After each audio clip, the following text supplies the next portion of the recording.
En 2007, la Ciudad de México logró lo que parecía imposible: despenalizar el aborto hasta las 12 semanas de embarazo. Tuvieron que pasar 12 años de este histórico día para que Oaxaca pudiera hacer lo mismo, y todo parecía indicar que Quintana Roo se convertiría en la tercera entidad del país en permitir la interrupción legal del embarazo. Sin embargo, el Congreso de este estado frustró este cometido y rechazó el proyecto con 13 votos en contra y 7 votos a favor.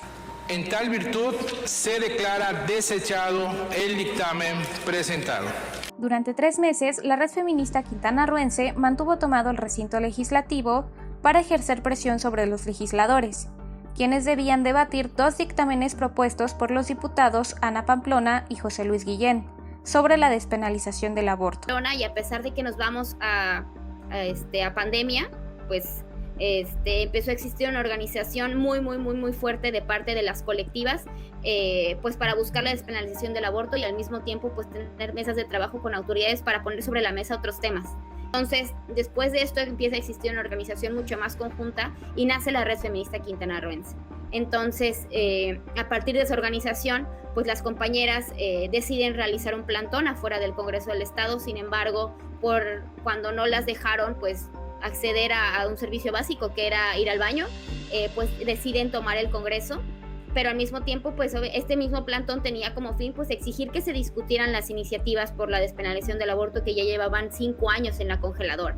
Al principio fue aprobado en comisiones, lo que sentaba un buen precedente, pero una vez que se llevó al Pleno fue rechazado por la mayoría. Esta es una historia que se ha repetido en al menos otros 5 estados del país, donde en los últimos 2 años sus congresos locales han frenado las iniciativas sobre la interrupción legal del embarazo. Es el caso de Puebla, por ejemplo, donde la legislación fue rechazada en comisiones en 2019, un estado donde las penas por abortar van de 6 meses a 1 año de prisión. En marzo de 2020, Querétaro rechazó incorporar como causales de despenalización el peligro de vida de la madre y la malformación genética. Lo mismo sucedió en Guanajuato y Michoacán meses después, cuando las Comisiones Unidas de Salud y Justicia de los Congresos rechazaron las iniciativas para despenalizar el aborto. En Veracruz, el tema incluso escaló hasta la Suprema Corte de Justicia, cuando uno de sus magistrados le ordenó al Congreso de este estado reformar su Código Penal en los artículos donde está penado el aborto. Pero finalmente los ministros de la primera sala votaron en contra de esta propuesta. Para la abogada feminista Gracia Alzaga, una de las grandes razones por las que este dictamen no prosperó en Quintana Roo fue por la falta de representación de las y los diputados locales, incluso de aquellos que se identifican con la izquierda, como es el caso del PT y Morena, además de la cercanía que tuvo este debate con las próximas elecciones de junio. En Quintana Roo no nos caracterizamos por ser un estado conservador. Sin embargo, el contexto político en el que vivimos actualmente por las mismas elecciones, pues obviamente existe una falta de voluntad política para legislar sobre los derechos humanos de las mujeres y especialmente la despenalización del aborto, ¿no? Esto es un tema que muchas y muchos políticos lo ven como un tema que les va a costar en su vida política y es un tema muy delicado, ¿no? Sin embargo, es algo que pues por lo menos yo llevo reflexionando mucho tiempo y es esta parte de si tú te pronuncias como de izquierda y si tú estás dentro de un partido de izquierda que en sus mismos principios hablan sobre la autonomía de las mujeres, y eso es algo muy expreso es en los estatutos del PT. Ahí sí habla sobre eso, ¿no? Y de hecho tenemos a un diputado que votó en contra y también tenemos diputados y diputadas de Morena que votaron en contra.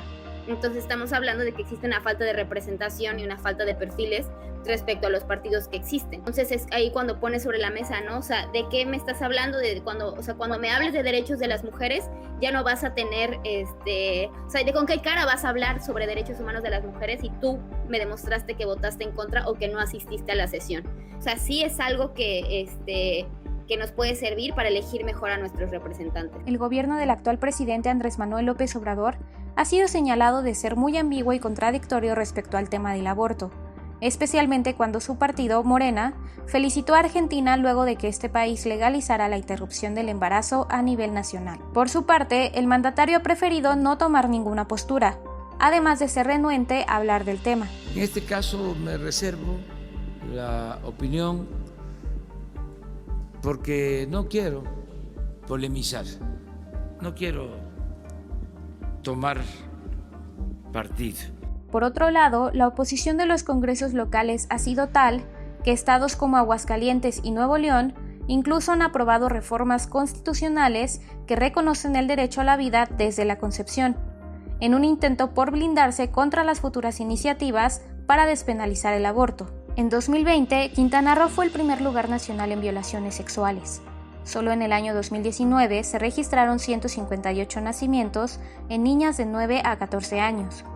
Esto según cifras de IPAS, una organización sin fines de lucro que busca acabar con los procedimientos inseguros de aborto.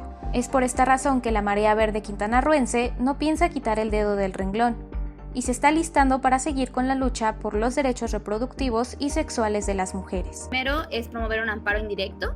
De hecho, las compañeras de la Red Feminista Quintanarroense ya anunciaron el siguiente paso el día de ayer lanzando un comunicado, porque sabemos que la lucha por la despenalización no termina y es importante entender que esta lucha es de todas, ¿no? O sea, es de todas y que las mujeres que estuvieron ahí en el Congreso, las compañeras que estuvieron ahí en el Congreso, pues lo hicieron para que este tema se destrabara y al final esta es una lucha ganada, a pesar de que nos quieran decir que no lo fue, cuando sí lo fue. Al final hicimos que se discutiera el tema, hicimos que existiera un dictamen a favor y normalmente los dictámenes en muchos estados de la República entendemos que no existen, o sea, sí existen, pero se desechan, ¿no? O van en contra y este dictamen fue a favor.